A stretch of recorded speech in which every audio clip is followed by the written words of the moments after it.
राम कृष्ण हरी. भक्तीचे 3 प्रकार आहेत. माऊली सांगतात भक्तीचे 4 प्रकार आहेत.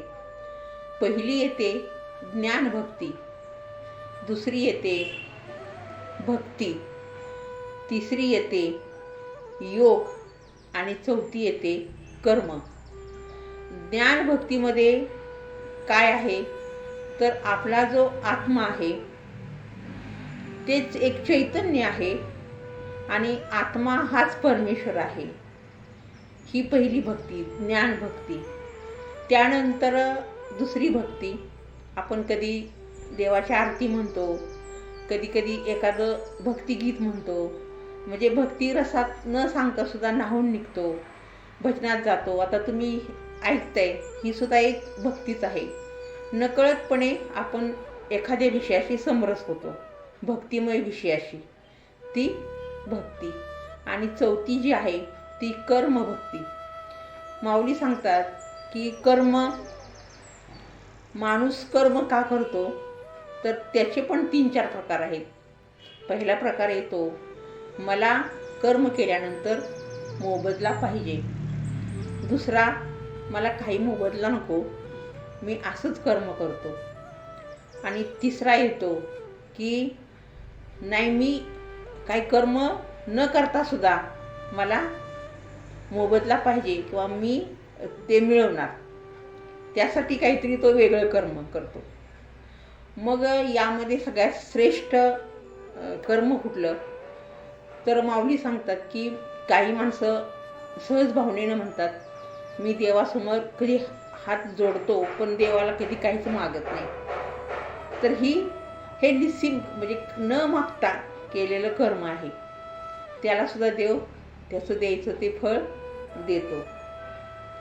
यासाठी गीतेतला श्लोक सगळ्यांना माहीत आहे, कर्मण्येवाधिकारसी मा फलेषु कदाचन. म्हणजे फळाची अपेक्षा न धरता तुम्ही कर्म करा. म्हणून ती कर्म जे काही निस्सिम कर्म म्हणजे मनात नसताना केलेली भक्ती किंवा मनात नसताना केलेलं कर्म. मग यामध्ये अनेक प्रकार जोडलेले जातात. आता योग भक्ती म्हणजे काय तर योग म्हणजे योग यागविधी येणे नव्हे सिद्धी, हरिपाठात सांगतात माऊली. पण योग भक्ती ही समाधिस्थ म्हणजे समाधीमध्ये जाता आलं पाहिजे. ती आपल्याला मैकालाल कुणालाही ते शक्य नाही. तसं विचार केला तर जगामध्ये फक्त एकच पुरुष ज्ञानेश्वर महाराज आहेत की त्यांनी योग याग विधी हे आधी सिद्ध केलं आणि नंतर समाधीस्थ झालेत. म्हणून योग्यांची समाधी असं म्हटलं जातं माऊलींच्या समाधीला. मग हे तर कुणाला शक्य नाही. मग भक्ती सुरुवातीला जी आपण बघतो की आत्मा हा परमेश्वर आहे, माऊली म्हणतात ही सुद्धा श्रेष्ठ भक्ती आहे. आणि यानंतर एक जोडलेला आहे भक्तीमध्ये दुसऱ्या की नामस्मरण. आता तुलसीदास काय म्हणतात की ज्यावेळेला तुळशीचं रोपटं येतं आणि त्याच्या बिया इतरता विखुरल्या कुठेही पडतात, वाकड्या तिकड्या पडतील, बाहेर असतील, जमिनीच्या आत जातील, कशाही पडतात, तरीसुद्धा त्याच्यातून सुंदर पवित्र असं तुळशीचं रोप उगवतं. तसं आपण चालताना, कधी झोपताना, कधी काही वर्क इन प्रोग्रेस काही काम करताना आपण देवाचं नामस्मरण करतो, ती सुद्धा भक्ती देवापर्यंत पोहोचते. म्हणून नामस्मरण याला खूप खूप महत्त्व आहे. सगळ्यात श्रेष्ठ कलियुगामध्ये नामस्मरण हे वरदान दिलेलं आहे. आता नामस्मरण कुणाचं करावं हे पण येतं. माऊलींनी शंकर महादेव असेल, आदिशक्ती, अग्नी, सूर्य, विष्णू असे सांगितलेले आहेत. आपण म्हणतो रामाचं करूया, पण जिथं राम आहे तिथं हरी आहे आणि जिथं हरी आहे तिथं राम आहे. गोंदवलेकर महाराजांचा एक मंत्र आहे बघा, ते सांगतात की हा मंत्र तुम्ही म्हणा, श्रीराम जय राम जय जय राम, श्रीराम जय राम. म्हणजे श्रीराम असं म्हणतो त्यावेळेला श्वास आपल्या कसा होतो बघा, थोडं रिलॅक्स होतो. परत श्रीराम जय राम, परत आवाज उच्चार थोडासा वाढवला जातो. आता काही मंत्र आपल्याला शुद्ध म्हणता येत नाहीत, म्हणून काळजी करायची नाही माऊली म्हणतात. प्रत्येक मंत्राच्या सुरुवातीला सगळे मंत्र ओम ह्या शब्दाने चालू होतात.